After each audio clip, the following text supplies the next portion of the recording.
What up, folks? What's going on? And welcome to episode number 75 of the Spun Today podcast. I'm your host, Tony Ortiz. Thank you very much for listening. The last episode that I released was a vaulted episode that I recorded in advance and that I had stashed away to release on a day that I wouldn't be able to record a new episode in time to release consistently on the bi-weekly schedule that I release these things on. So from my perspective, it feels like it's been a minute since I recorded one of these, or at least a new one of these. Alrighty, let's get to it. In this episode, I speak about Russia's interference in the 2016 US elections. This is a prevalent topic in today's media that doesn't seem to be fleeting the way most coverage is nowadays. I read an article in The New Yorker that resonated with me due to its depth, background, and breadth of the topic, and I'm going to share and reflect on a few excerpts from it in a Dan Carlin-esque way. For those of you unfamiliar with Dan Carlin, first off, shame on you. Secondly, he is a national treasure, was a journalist and turned podcast host of the very, very, very popular Hardcore History podcast. He also has another podcast if you're like into politics and stuff like that he does like once in a blue, about like current events and politics and stuff like that. But the Hardcore History podcast format is pretty much a retelling of historical events, like, you know, specific topics. Like he'll do like World War I, World War II, like stuff like that. And they span like 3 or 4 episodes, and each episode is like 3 to 5 hours long. And he prepares for it by reading dozens and dozens of books and articles and letters and journals. And nobody does what he does the way he does it. And what I'm going to attempt to do in this episode, which is, borrowing from his style, is, reading different excerpts from this article, like I just mentioned, that resonated with me. And just reflect on it as I read it to you guys.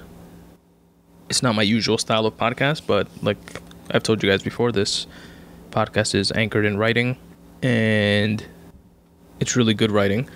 I'm into politics. It's one of the things that I actually enjoy following, especially in these, crazy times. And to me, this article did a really good job of answering questions regarding this cyber attack on the US elections. It answered questions for me that I had, like, what's Putin's beef? Like, what's his motivation? And what is the motivation of Greater Russia? Because we haven't found out, and like, what's the genesis of all of this? This article does a really good job of highlighting a bunch of those things. And according to U.S. intelligence agencies, it's without a doubt our elections were influenced, keyword influenced, by Russian hackers. How high up it goes is the unknown. Was Putin really encouraging it and calling the shots, or was higher up Russian oligarchs, or just some random Russian dudes that are into hacking?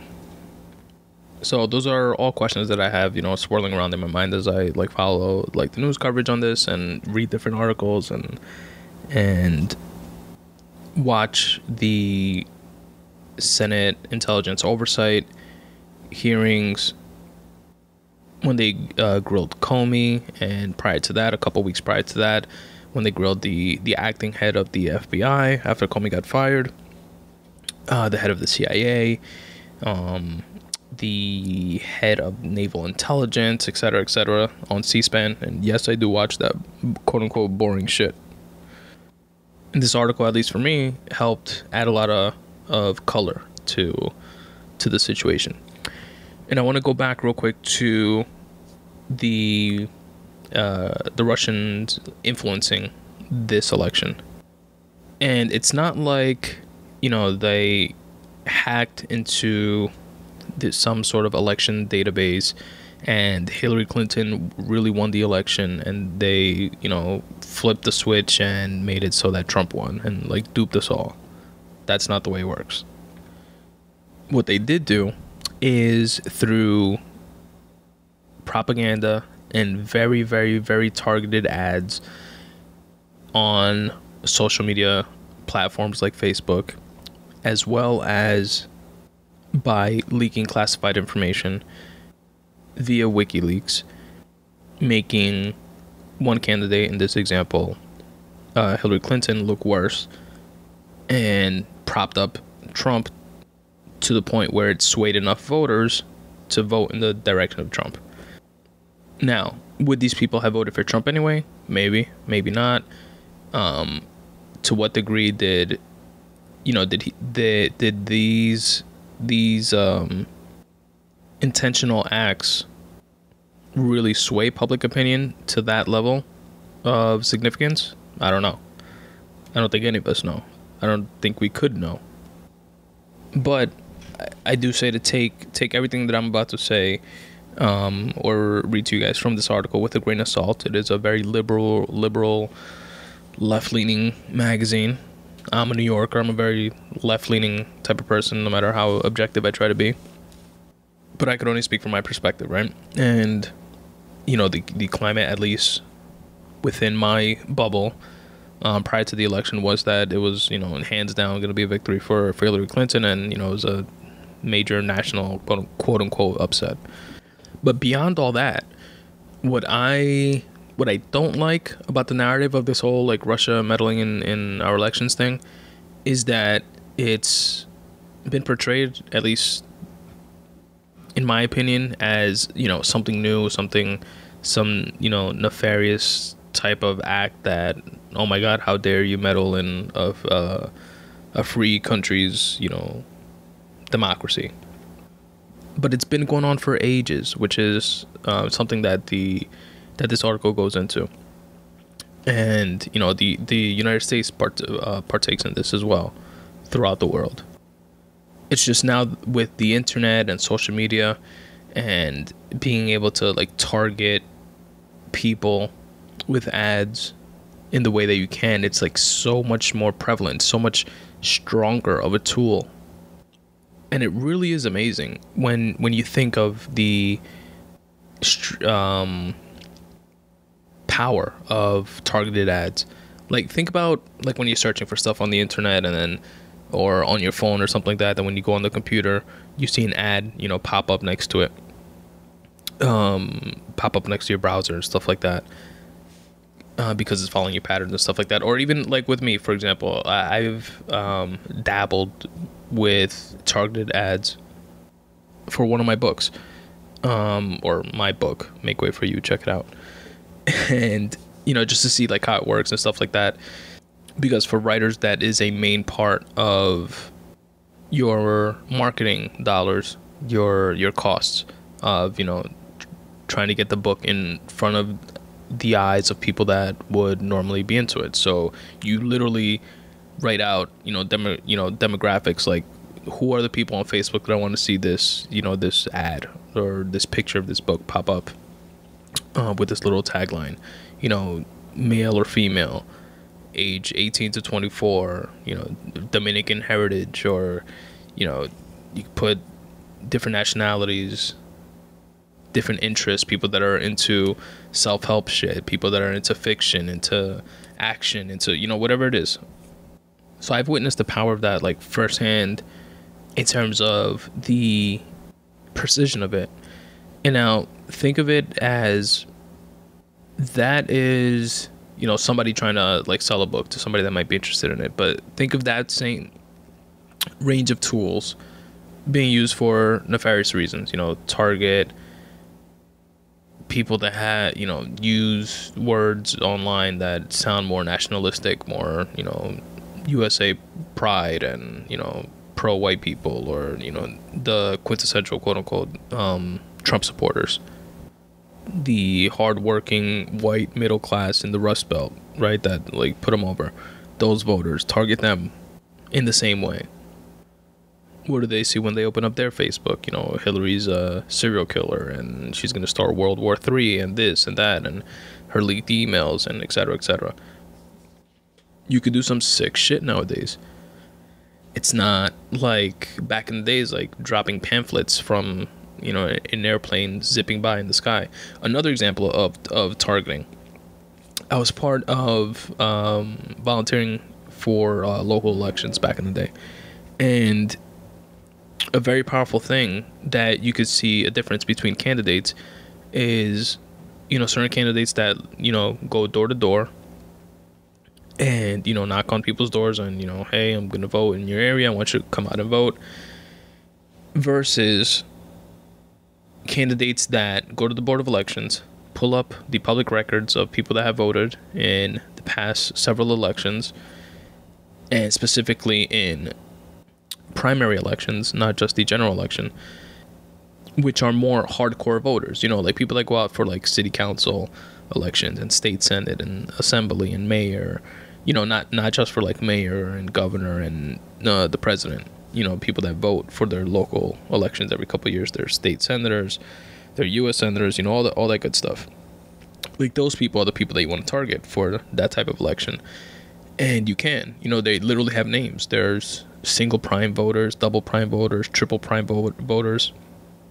And they mean that the single prime voter voted in at least one primary election over X amount of years, double prime voter in 2, triple prime voter in 3, etc. So if somebody, if you're just randomly going out knocking on doors, you're going to get, people that don't vote, people that don't give a fuck about politics, and you're wasting your resources. You're not targeting the people that you want to target, that you need to be targeting. That's another example of how I see that targeting works. So I guess maybe that's another reason why this article resonated with me so much, because I understand like that targeting, that concept of it in a really practical way. But anyway, I hope this article helps shed some light on a lot of the shit that we're seeing going on, and hope you guys enjoy the episode. So let's get started. By the way, I have a bit of a cold I'm coming down with. I think I just been coughing and stuff a lot, so I apologize in advance. But I'll try to cut some of that stuff out, some of the throat clearing and shit like that out in post. All right, so I will link to a copy of the article so that you guys can read it yourselves in its full context. Again, I'm just pulling out certain excerpts from throughout the article.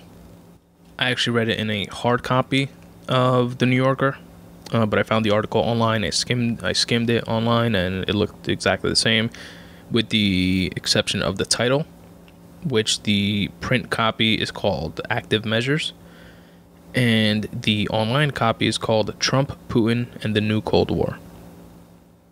Aside from that, everything else looks the same. The article is written by Evan Osnos, David Remnick, and Joshua Yaffa. And I'm going to go, like I said, I'm going to pull out excerpts, but I will be going in order, chronologically. And here we go.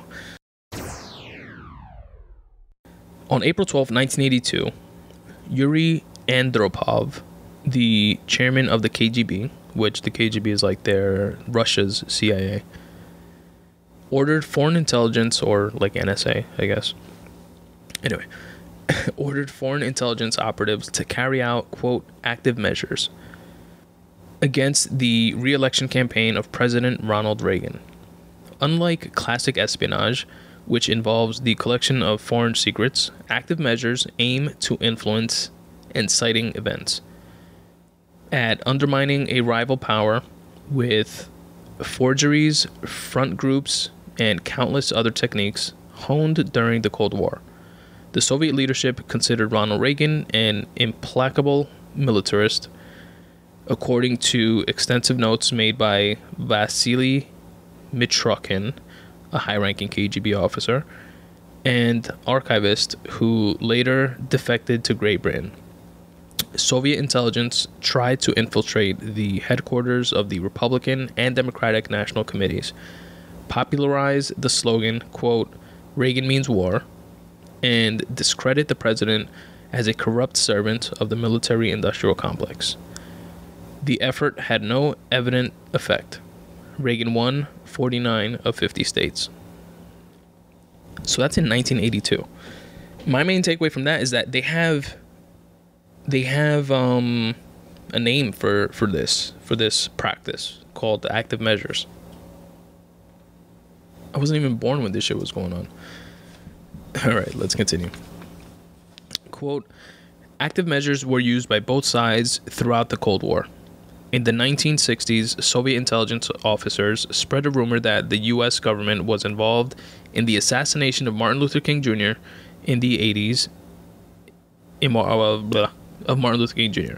In the 80s, they spread the rumor that American intelligence had created the AIDS virus at Fort Detrick, Maryland. They regularly lent support to leftist parties and insurgencies. The CIA, for its part, worked to overthrow regimes in Iran, Cuba, Haiti, Brazil, Chile, and Panama. It used cash payments, propaganda, and sometimes violent measures to sway elections away from leftist parties in Italy, Guatemala, Indonesia, South Vietnam, and Nicaragua. After the collapse of the Soviet Union in the early 90s, the CIA asked Russia to abandon active measures to spread disinformation that could harm the U.S., and Russia promised to do so. So see, this shit was going on all sides. You know, think Iran-Contra scandal, think Fidel Castro, Che Guevara, like all that shit. The Sandinistas, all that meddling. The U.S. went into DR too, I think, to try to overthrow Trujillo, I think. All right, let's continue here. But when Sergei Tretyakov, the station chief for Russian intelligence in New York, defected in 2000, he revealed that Moscow's active measures had never subsided. Quote, nothing has changed, end quote, he wrote in 2008. Russia is doing everything it can today to embarrass the U.S. I guess they've had it in for the U.S. for a minute. Grain of salt, though, guys. Grain of salt. But it is a direct quote. Vladimir Putin, who is quick to accuse the West of hypocrisy, frequently points to this history.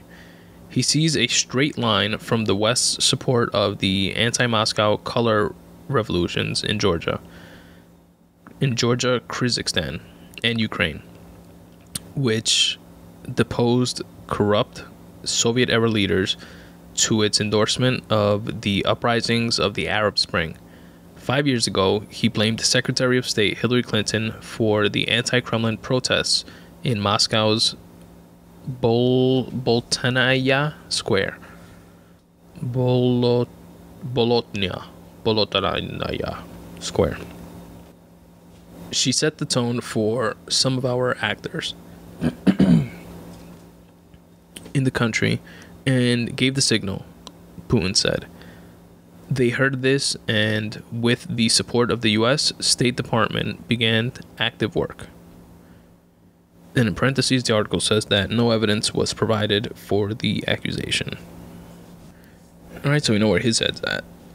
Later on in the article, it goes on to say, Benjamin Rhodes, a deputy national security advisor under President Obama, is among those who reject Putin's logic.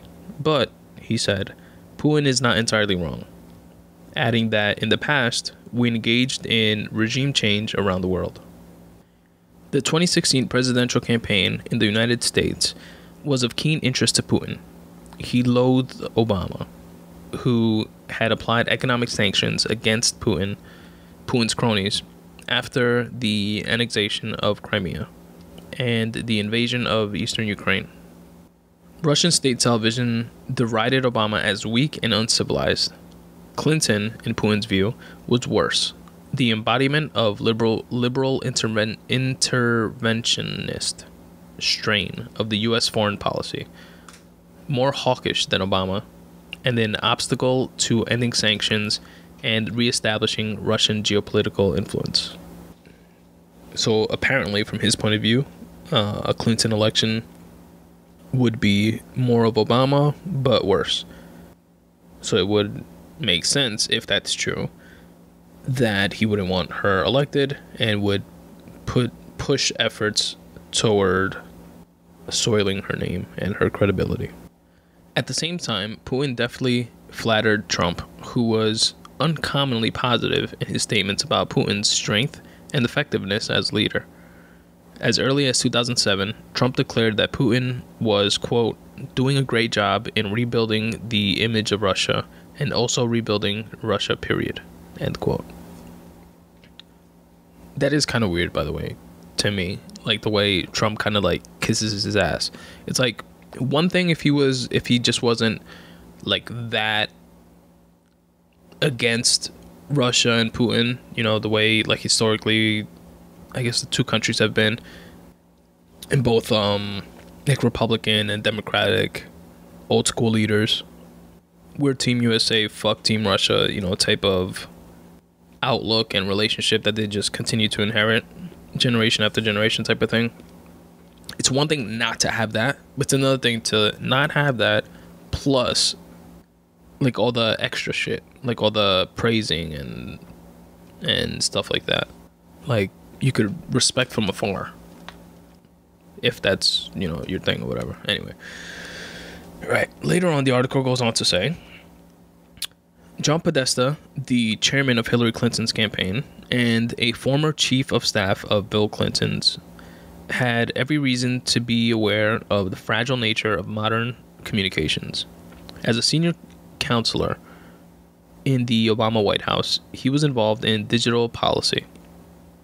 Yet, even he had not bothered to use the most elementary sort of defense, two-step verification, for his email account. Quote, the honest answer is that my team and I were over-reliant on the fact that we were careful about what we clicked on, Podesta said. In this instance, he received a phishing email, ostensibly from the Gmail team, that urged him to change your password immediately. An IT person who was asked to verify it mistakenly replied that it was a legitimate email. What I got from that is that we're all people. You know, people make mistakes. You know, it's not, we kind of have, and I've said this ad nauseum in the past, like this idea in our heads of some omniscient forces that are like running shit. And if it's in the White House, you know, the IT in the White House is like, must be, or the NSA or like wherever in the government must be like Neo from the Matrix of the IT department. You know what I mean? But they're not. They're, you know, probably just like the IT guys at my job. You know, some of them are better than others. Some of them are I was about to say an insensitive word, but let's just say that some are not as good at their jobs as others. And this could have been a case where this IT guy was texting his wife or girlfriend, and fucking John Podesta hit him up and was like, yo, I just got this email from the Gmail team saying to change my password. The guy was probably in the middle of a conversation that he wanted to finish having, and was like, yeah, it should be fine, just change it. Meanwhile, it's like an email from Putin saying, let me read all your top secret classified information. I mean, I am the Gmail team, change your password, click here. And, you know, shit happens just like that. What's that saying? Don't attribute to malicious genius or something like that what you could attribute to incompetence. All right, so I found that interesting. Let me skip ahead a bit and let's see. The article goes on to say, quote, a former KGB member. It says, free societies are often split because people have their own views, and that's what former Soviet and current Russian intelligence tries to take advantage of. Oleg Kalugin, a former KGB general who has lived in the United States since 1995, said, the goal is to deepen the splits. So that's the tactic of active measures. And to do so, they use things like the, Obama was born in Kenya thing, or climate change was really a Chinese hoax. And they put these by direct targeting, they put these stories and, call it fake news, call it whatever in the zeitgeist of the media and play with, the whole divide and conquer shit. Some people are going to believe this, some people are not. And things like that are what we wind up voting for our politicians based on. Like climate change, that's a big talking point. The potentiality of war, that's another one. All right, let's move on here. In early January, 2 weeks before the inauguration, James Clapper, the director of national intelligence, released a declassified report concluding that Putin had ordered an influence campaign to harm Clinton's election prospects, fortify Donald Trump's, and, quote, undermine public faith in the U.S. democratic process. You hear that? All you, my vote doesn't count, my vote doesn't matter, who gives a shit, it's all corrupt anyway, you fucks. You're the ones being targeted in that last piece that says, quote, undermine public faith in the U.S. democratic process. You commie bastards. Critics of the report have reportedly noted that intelligence agencies in the months before the Iraq War endorsed faulty assessments concerning weapons of mass destruction. That's crazy. But the intelligence community was deeply divided over the actual extent of Iraq's weapons development. The question of Russia's responsibility for cyber attacks in the 2016 election has produced no such tumult. 17 federal intelligence agencies have agreed that Russia was responsible for the hacking. In testimony before the Senate, Clapper described an unprecedented Russian effort to interfere in the U.S. electoral process.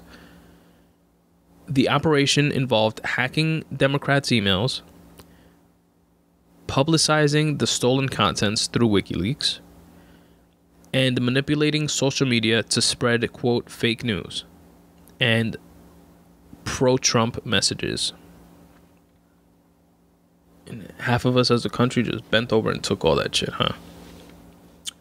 The article later goes on to say, Yevgenia Albats, the author of The State Within a State, a book about the KGB, said that Putin probably didn't believe he could alter the results of the election.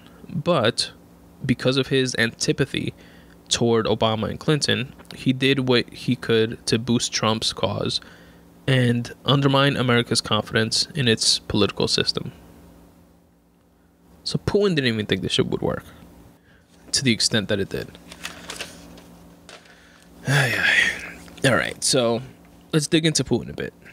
What's his beef? Why? If everything that I just read and all the excerpts that I pulled out and stuff like that, and all these nefarious actions are true, why? Who does that? This section of the article is called Putin's World.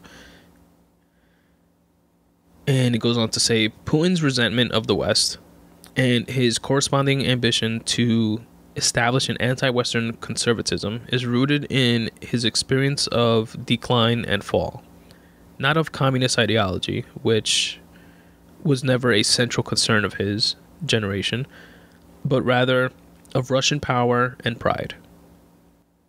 Putin, who was born in 1952, grew up in Leningrad, where during the Second World War, Nazi troops imposed a 900-day siege that starved the city. His father was badly wounded in the war. Putin joined the KGB in 1975 when he was 23 and was eventually sent to Eastern Germany.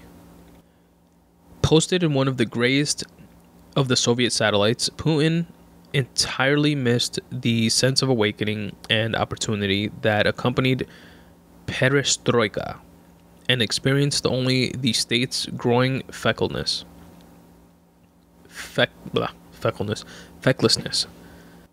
At the very moment the Berlin Wall was breached in November 1989, he was in the basement of a Soviet diplomatic compound in Dresden, feeding top-secret documents into a furnace.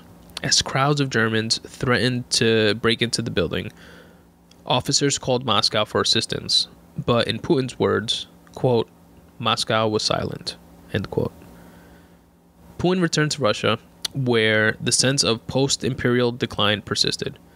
The West no longer feared Soviet power. Eastern and Central Europe were beyond Moscow's control, and the 15 republics of the Soviet Union were all going their own way. An empire shaped by Catherine the Great and Joseph Stalin was dissolving. So let's look at this from Putin's perspective for a bit. So you're growing up in war-torn Soviet Union, and the big dogs are the US and Russia. Then you got Germany coming through, the whole Nazis and, you know, Holocaust and trying to take over the world and all that jazz. And your pops is hurt in this, or because of this rather, and you end up joining the KGB, and you want to make a difference, and you have this sense of nationalistic pride. Then you have the Berlin Wall falling, and the Russia pretty much giving in to US, and Germany getting fucked up, and Putin calling back home to headquarters, fucking Moscow, for backup. And he hears crickets, then he goes back home and he sees like all this shit, you know, that he's fighting for, just like going away. So he's tight. The article goes on to say, the fall of the imperial state meant the loss of 2 million square miles of territory, a parcel larger than India. Tens of millions of ethnic Russians now found themselves, quote, abroad. Those were like all those countries that split, that used to be under, you know, Soviet control, under the Soviet Union, under that empire, and started doing their own thing, became like their own like little countries, you know, like all the I don't know, from the top of my head, maybe like Czechoslovakia and Poland and Ukraine and Lithuania and like all those like Russian sounding countries. So then fast forward a little while more over the years, prior to Putin, Yeltsin was in power, and he was more democratic. Putin, you know, was more of the authoritarian type, and, you know, was still in the picture, you know, like a quote rising star within their political landscape. Yeltsin was seen by many as weak. He, towards the end of his last election, he like barely eked out a win over a communist opponent, and he was an alcoholic. And long story short, he wound up resigning and appointing Vladimir Putin as his replacement. Then Putin comes in again. He has this like authoritarian bend. And the article goes on to say that within 5 months of taking power, he dispatched armed interior ministry troops to raid Gusinski's headquarters. By 2001, Gusinski had been forced to give up NTV to more obedient owners and had fled the country. Ever since, television has been under strict federal control. So Putin, within 5 months, one of his first, you know, objectives was to take over this national TV station, which was depicting him in a negative light, and the owner of it fled the country, and he gave control over to a puppet, essentially. And since all TV is under fucking federal control, that's a scary thought. Then it goes on to say, Putin, in his first few years in office, was relatively solicitous of the West. He was the first foreign leader to call George W. Bush after the destruction of the World Trade Center towers.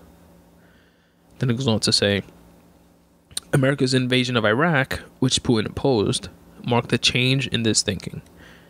By 2007, Putin had grown deeply disenchanted and came to feel that the West was treating Russia as a vassal. Robert Gates recalls a security conference in Munich in 2007 at which Putin angrily charged that the United States had, quote, overstepped its national borders in every area, and that the expansion of NATO was directed against Russian interests.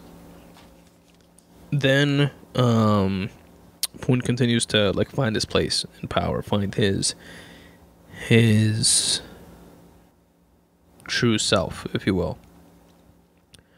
It goes on to say he knew that the fall of communism and Soviet power had left a vacuum.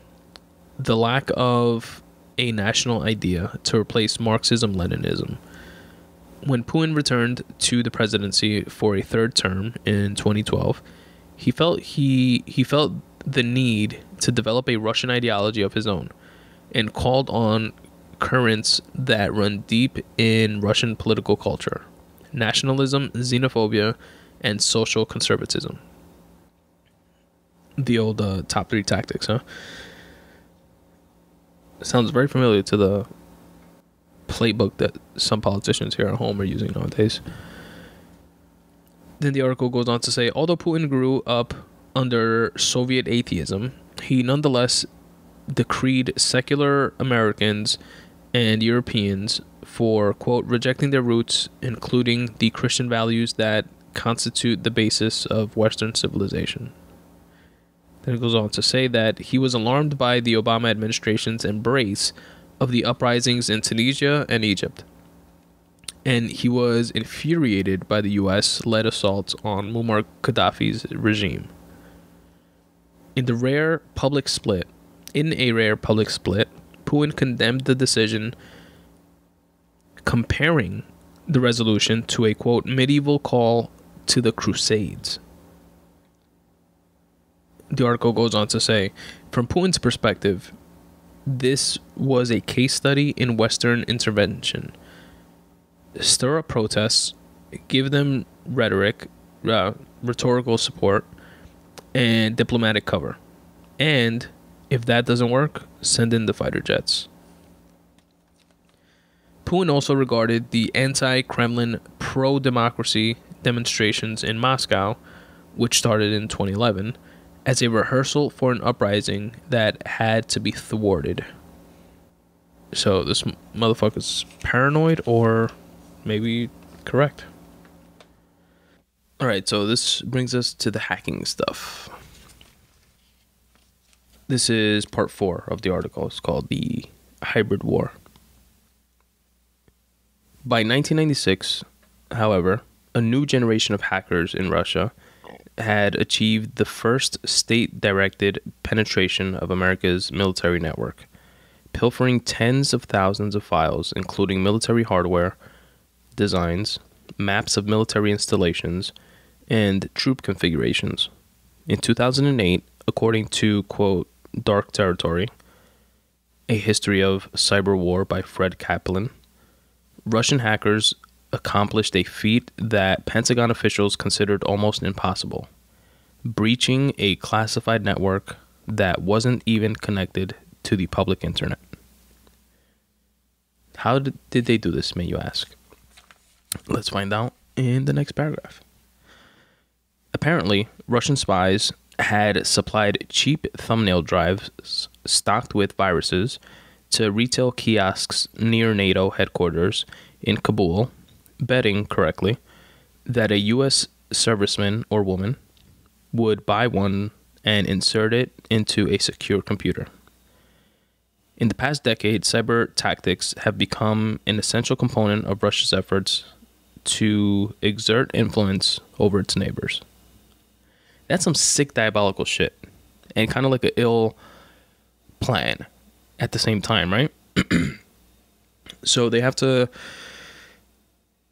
get into these computers that aren't connected to the internet, so there's no route to get into it through an unsecured Wi-Fi or something, because they're not connected to the internet, to the public internet. They're secure computers. So they went the route of supplying thumb drives to a nearby store in Kabul, betting that, somebody, again, we're human, is gonna be like, oh fuck, I need a thumb drive to, I lost my fucking high-tech virus proof one or whatever, let me just get another one so I could do what I gotta do. And to grab one at the fucking 7-Eleven down the block, plug it into the computer, boom, rushes in and is able to hack things and find out things like military configuration of troops and shit like that. That's some next level shit. And I like how this article, as I continue to read, is gonna show like the level of sophistication of the hacking culture. Later on, it says that Russia had beef with nearby Georgian territory, and it goes on to say that our television showed how the shelling started, the incursion of Georgian forces, and so on. Zlotarev, who helped draft Russia's national security doctrine in the 1990s, said, "These pictures were shown in the West 2 days later, but as if Russia were doing the shelling, attacking Georgia, when it was apparently the other way around." Russian generals took this lesson to heart and began to study how to use the media and other instruments to wage, quote, information war, later putting what they learned into practice in Ukraine and then Syria. The United States, meanwhile, had its own notable cyber war success. In 2008, in tandem with Israeli intelligence, the U.S. launched the first digital attack on another country's critical infrastructure, deploying a, quote, worm known as Stuxnet that was designed to cause centrifuges in Iran to spin out of control and thereby delay its nuclear development. So we're in this game heavy too, don't get it twisted. When Robert Naik arrived as the Director of Cybersecurity Policy at the National Security Council in 2011, the White House had a formal initiative to combat Chinese hacking known as the Counter-China Strategy, Naik recalled. The question was, okay, now what's the counter-Russia plan and the counter-Iran plan? The difficulty was that in the aftermath of Stuxnet, the U.S. needed Iran's cooperation on diplomatic priorities. From 2011 to 2013, Iranian-backed hackers waged a sustained DDoS attack on dozens of American banks and financial services companies, but the U.S. didn't respond in kind, partly because the administration was negotiating with Iran to curb its nuclear program. If we had unleashed the fury in response to that DDoS attack, I don't know if we would have gotten an Iran deal, Naik said. In other cases, the administration declined to respond forcefully so that it could retain the option of deploying similar means on other countries. As long as we think we're getting more value from this set of rules than we're losing, then this is the set of rules we want to promote, Naik said. The article goes on to speak about a Russian publication called the Military Industrial Courier, which has a tiny yet influential readership in Russia, amongst Russian military strategists. And it goes on to say, the article identified and urged the adoption of a Western strategy that involved military, technological, media, political, and intelligence tactics that would destabilize an enemy at minimal cost.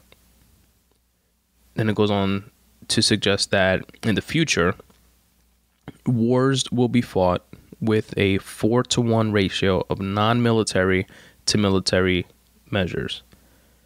The former, he wrote, should include efforts to shape the political and social landscape of the adversary through subversion, espionage, propaganda, and cyber attacks. Then we skip ahead a bit, and the article goes on to say, such events were typical of warfare in the 21st century, he wrote. The role of non-military means of achieving political and strategic goals has grown, and in many cases, they have exceeded the power of force of weapons in their effectiveness. Pavel Zolotarev, the retired Russian general, explained that when Gerasimov's essay was published, we had come to the conclusion, having analyzed the actions of Western countries in the post-Soviet space, first of all the United States, that manipulation in the information sphere is a very effective tool. Previously, one had to use, quote, grandfather-style methods, scatter leaflets, throw around some printed materials, manipulate the radio or television, Zolotarev said. But all of a sudden, new means have appeared. Thank you, Facebook. No, I'm joking. Can't stop technology and progress, right? What's that quote that I like? He who gives up freedom for safety deserves neither. All right.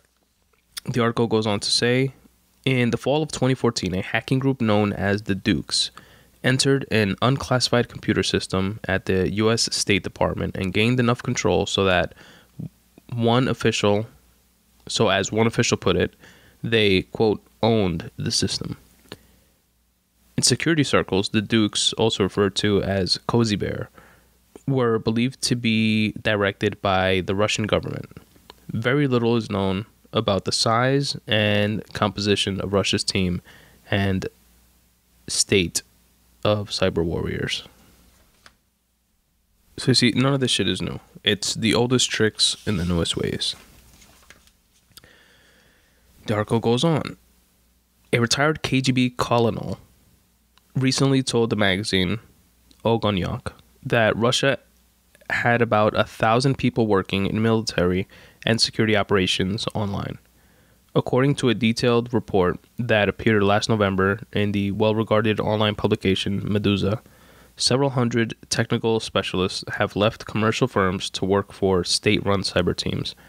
A defense ministry spokesperson refused to confirm any details, telling a Medusa correspondent that the topic is secret.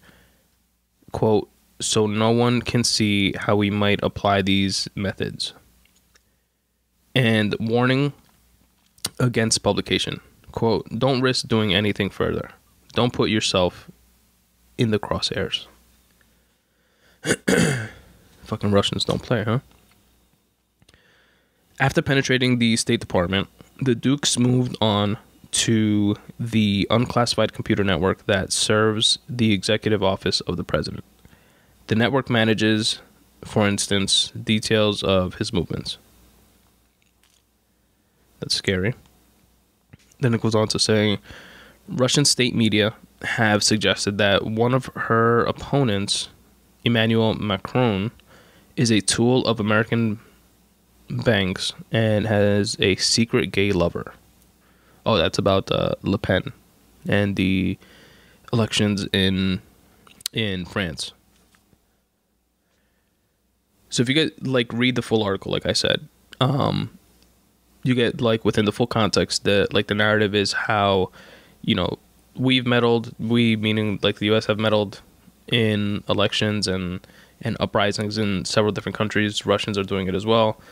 And as well as, other countries. Iran does it, China does it, any that's where the new wars are being fought, where the new competition is taking place amongst countries, and where we help to promote uprisings and more liberal-leaning factions. The Russians, for example, lean more towards the right and more conservative, communistic, if that's even a word, xenophobic leaders and movements. All right, then the article goes on to say that the perpetrators are interested in delegitimizing the democratic process as such, regardless of whom that ends up helping. So a lot of this is rooted in just the hate for the system that brought down their system. Like, fuck your team.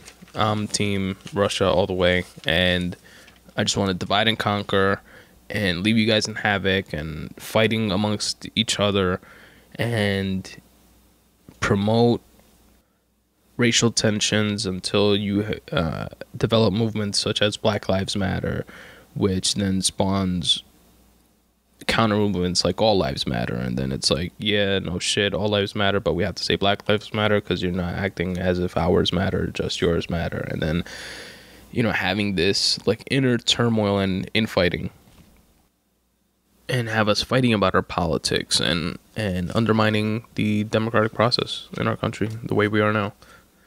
I see you, Putin. All right, the article goes on and states, even the best teams make mistakes. And a lot of times, the guys who are great at hacking are not forensics guys who also know how to do investigations and understand all the artifacts that they're leaving on a machine. There's levels to this shit.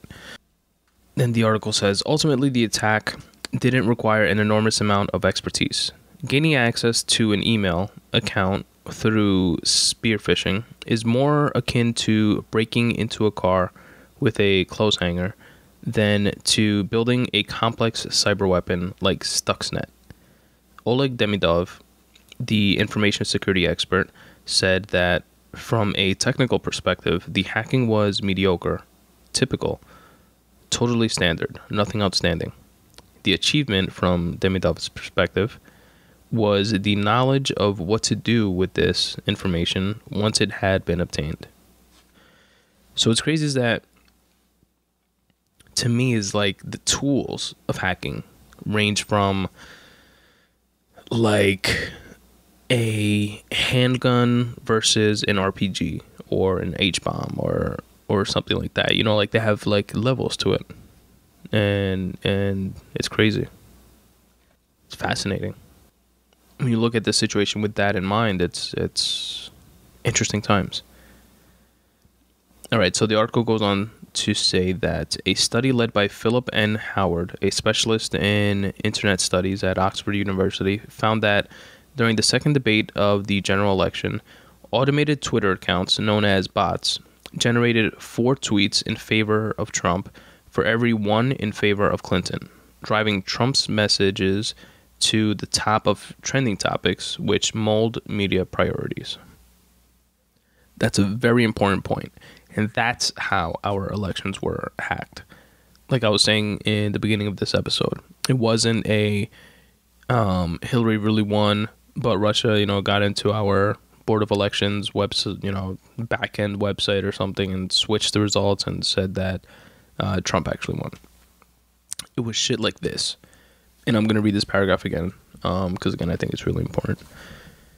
A study led by Philip N. Howard, a specialist in internet studies at Oxford University, found that during the second debate of the general election, automated Twitter accounts known as bots generated 4 tweets in favor of Trump for every 1 in favor of Clinton, driving Trump's message to the top of the trending topics, which mold media priorities.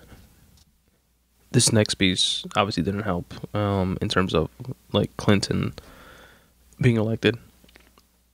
The article says, in the year since WikiLeaks gained prominence in 2010 by posting secret U.S.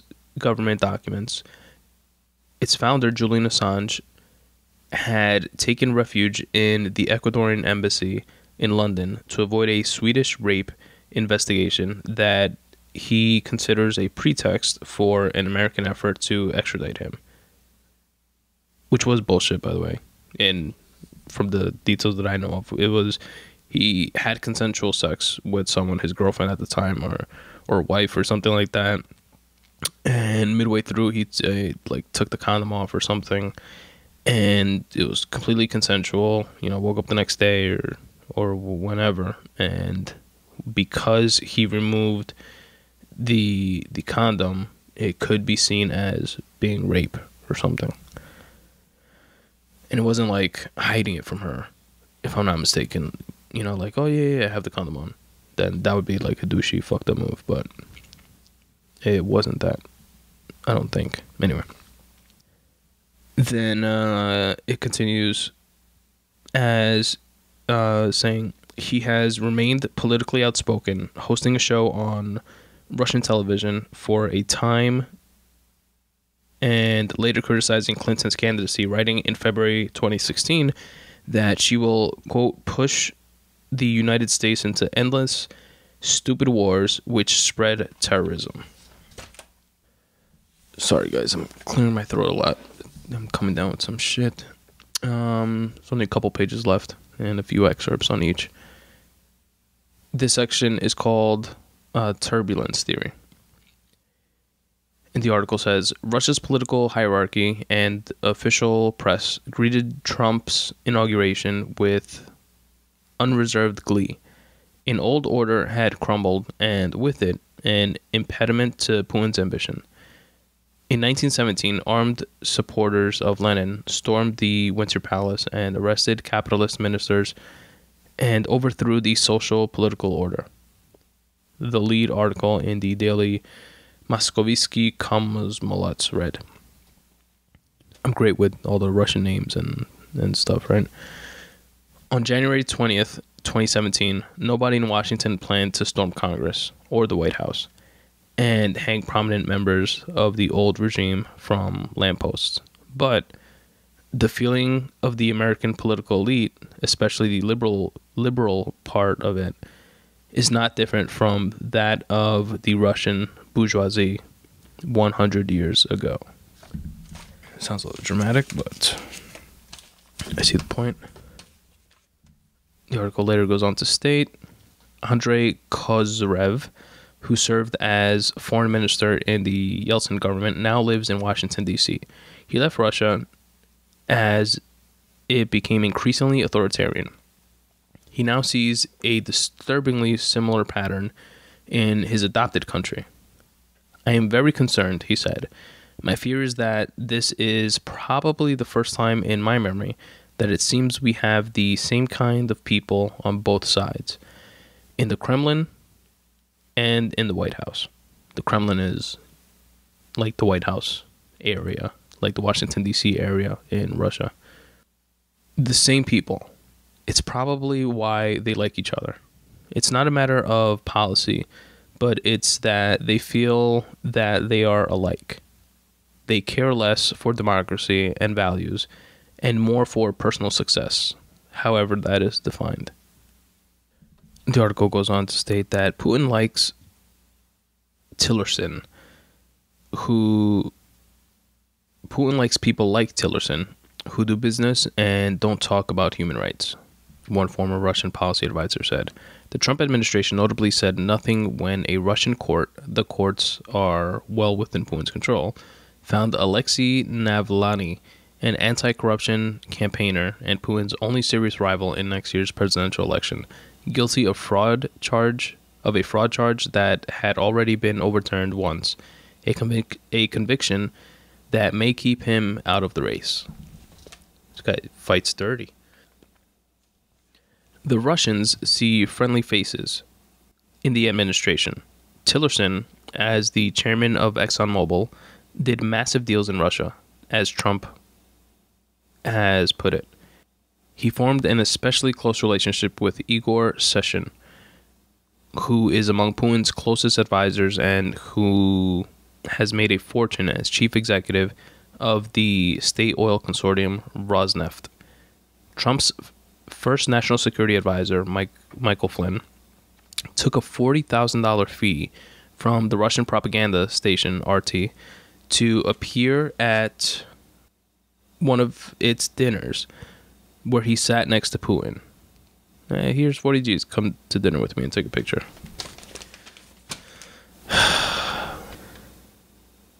They're all just people, folks. We're all just fucking flawed people. The article goes on to state, the Obama administration in its final days had retaliated against Russian hacking by expelling 35 Russian officials and closing 2 diplomatic compounds. I remember that, actually. The Kremlin promised reciprocation, punishment, and American intelligence took the first step in sending new officials to Moscow to replace whoever would be expelled. People were already on planes, a U.S. intelligence official said, but on December 30th, Putin said that he would not retaliate. To understand the abrupt reversal, American intelligence scrutinized communications involving Sergei Kislyak, Russia's ambassador to the United States, and discovered that Flynn had conversations with him, which touched on the future of economic sanctions. Jared Kushner, Trump's son-in-law, met with Kislyak in Trump Tower during the transition. The aim, according to the White House, was to establish a more open line of communication in the future. Flynn was forced to resign when the news broke that he had lied to Vice President Mike Pence about the exchanges. Then the article says that by mid-February, law enforcement and intelligence agencies had accumulated multiple examples of contacts between Russians and Trump's associates, according to 3 current and former U.S. officials. Intercepted communications among Russian intelligence figures are said to include frequent reference to Paul Manafort, Trump's campaign chairman, for several months in 2016, who had previously worked as a political consultant in Ukraine. Whether he knew it or not, Manafort was around Russian intelligence all the time, one of the officials said. Investigators are likely to examine Trump and a range of his associates, Manafort, Flynn, Stone, a foreign policy advisor, Carter Page, the lawyer Michael Cohen, for potential illegal and unethical entanglements with Russian government or business representatives. To me, the question might finally come down to Celeste Wallander, President Obama's senior advisor on Russia, said. Will Putin expose the failings of American democracy, or will he inadvertently expose the strength of American democracy? Then the article goes on to say, initially, members of the Russian elite celebrated Clinton's disappearance from the scene and the new drift towards an America First populism that would leave Russia alone. The fall of Michael Flynn and the prospect of congressional hearings, though, have tempered the enthusiasm. All right, and I'm going to read from the last stretch here. It's a couple long paragraphs, but this is the last of it, folks. Konstantin von Eggert, a political commentator and host on Russian television, heard from a friend at a state-owned media holding that an edict had arrived that, he said, boiled down to one phrase: no more Trump. The implicit message, von Eggert explained, is not that there now should be negative coverage, but that there should be much less and more balanced. The Kremlin has apparently decided, he said, that Russian state media risked looking overly fawning in their attitude to Trump, that all this toasting and champagne drinking made us look silly. And so let's forget about Trump for some time, lowering expectations as necessary, and then reinvent his image according to new realities. Then it goes on to say, Alexei Venediktov, the editor-in-chief of Echo of Moscow, and a figure with deep contacts inside the Russian political elite, said, Trump was attractive to people in Russia's political establishment as a disruptor of the peace for their counterparts in the American political establishment. Venediktov suggested that for Putin and those closest to him, any support that the Russian state provided to Trump's candidacy was a move in a long-standing rivalry with the West. In Putin's eyes, it is Russia's most pressing strategic concern, one that predates Trump and will outlast him. Putin's Russia has to come up with ways to make up for its economic and geopolitical weaknesses. Its traditional levers of influence are limited, and were it not for a formidable nuclear arsenal, it's unclear how important a world power it would be. So, well then, we have to create turbulence inside America itself, Benedictov said. A country that is beset by turbulence closes up on itself, and Russia's hands are freed.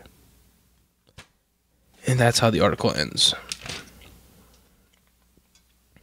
So my main takeaways from this article, as I've said throughout, is that one, this type of misinformation and disinformation and meddling in other countries' elections has been going on by us and other countries for dozens and dozens of probably a century or more, even, from things like just telling your neighbor that, candidate so-and-so is going to start, a very big war and it's going to kill a lot of people. You shouldn't vote for him and tell your friends and family the same. To much more sophisticated versions of that. It's just now it's done with more of maliciousness and specific intent to prop up certain candidates more than others and try to shape the culture and undermine our democratic process. I definitely agree with the sentiment that it's something that's ongoing and evolving, continues to evolve, and that in the future it's going to be more of this type of warfare versus, boots on the ground type of warfare versus force, in that we've seen the progression from passing out propaganda pamphlets to high-tech cyber weapons like Stuxnet or whatever it was called, and worms and all types of shit. And while we are probably just as guilty or maybe even more guilty than other countries at this, we as individual citizens should consider the possibility of there being truth in this, and that if there is, the end goal of those that meddle in our process, our democratic process, is to create disharmony amongst the citizens, have them infighting each other so that they can go on and, do what they got to do on their end and whatever they want to do on their end, because they'd be bringing us down at the same time. So we should take that into account when we're disillusioned with the system and in a I don't give a fuck mood and I'm not voting for any of them, and this very laid back, almost taking for granted the position that we're in as just individual people living in this country. And that's it, folks. Like I said, I found the article very interesting and it resonated with me, and I wanted to share it with you guys. I linked to it in the episode notes, which you can click on right through whatever podcatcher that you're listening to this on, whether it's on iTunes or Stitcher or wherever it is that you listen, or go to my website at spuntoday.com/podcasts. Every episode is there. You'll find it there. And along with all the links to anything and everything that I reference throughout the episode, all the episode notes and stuff like that are there at spuntoday.com/podcasts. That said, this episode went pretty long, so I'm going to do some quick housekeeping, and tell you guys how you can help support the podcast. One great way to do it is by signing up to my weekly newsletter. It's called the Midday Monday Boost Letter. Go to spuntoday.com/subscribe. It's completely free. You're going to receive one email every Monday at noon with 5 things that are of interest to me. Or 5 things, rather, that made the cut that week to fall under the podcast of the week, my video pick of the week, my word of the week, my quote of the week, and my photo of the week. So check it out. You can also see previous ones there as well on that same page at spuntoday.com/subscribe. All the way at the bottom, you can click on it to see exactly what they look like. And if it seems like something you'd be into, just drop in your email address. You can cancel at any time. And again, it's absolutely free. spuntoday.com/subscribe. If you're a creative of some sort, if you like writing, check out my questionnaire. It's a 5-question questionnaire aimed at allowing you to share your tips and tricks on how you get motivated to pursue your craft and fine-tune it. The previous episode to this, episode number 74, is actually a centralized episode where I took 4 previous questionnaires that people submitted and mashed them up together and created one episode where they're all together so that it'll be easier for people to find. And it's cool. You get interesting feedback from like different writers and painters and stuff, and we get to kind of sort of share tips and tricks like that might help motivate somebody else. It might help somebody figure something out when it comes to their own personal work. So check it out. It's 5 open-ended questions. It's a good way also for you guys to promote, if you have like a book coming out or anything like that, I give you a shout out and plug it on the podcast. Again, it's free, so check it out. spuntoday.com/questionnaire. If you're into photography at all, check out my photos at spuntoday.com/photography. You can download all the pictures there for free. And yeah, check them out. I think they're pretty cool.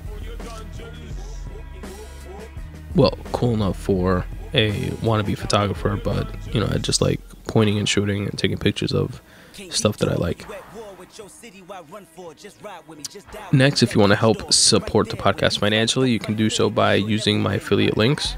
Go to spuntoday.com/affiliate links, and there you will find a Amazon banner, for example, where you can click on the Amazon banner. It'll take you to Amazon's website. You do your shopping like you normally do, and Amazon gives me a kickback for whatever it is that you buy, and it doesn't increase your purchase price by anything. It's just Amazon breaking me off for driving traffic to their website. So check it out at spuntoday.com/affiliate links, and there you'll find links to my Patreon page if you want to donate, let's say $1 per podcast episode or something like that. Check it out. The Patreon link is there. It explains how all that works. You have a PayPal option as well. You have the iTunes banner where it works the same way as Amazon. Just click on it. It'll take you to iTunes, buy your music, buy your ebooks, or whatever it is that you buy at iTunes, and it'll work the same way. What else? Check out my book. I mentioned it earlier in this episode. It's called Make Way for You: Tips for Getting Out of Your Own Way. You can find it at spuntoday.com/books. There you have links to wherever it is that you can buy it, which is on Amazon if you want to buy a paperback copy or the Kindle ebook. You can also purchase it on iBooks, on Kobo, wherever it is that ebooks are sold. You should be able to find it. Also, if you would like a free copy of it, I can send you a copy. Just hit me up by dropping your email address in right there on that same landing page at spuntoday.com/books, and let me know that you want a free copy, and I'll send you one over. I would really appreciate if you guys could rate and review the podcast. That's how podcasts gain exposure, and other people get put onto it. And I really appreciate if you guys can rate and review it wherever it is that you listen. You guys know that the podcast is available on iTunes, obviously, on Stitcher, on iHeartRadio, on Google Play, on TuneIn, on YouTube, you name it, it's on there. And wherever it is that you're listening to it right now, take a couple seconds, just click on that rate button, and I would greatly appreciate it. Follow me on social media at Spun Today on both Twitter and Instagram, or check out the Facebook fan page at facebook.com/Spun Today. And as always, folks, substitute the mysticism with hard work and start taking steps in the general direction of your dreams. Thanks for listening.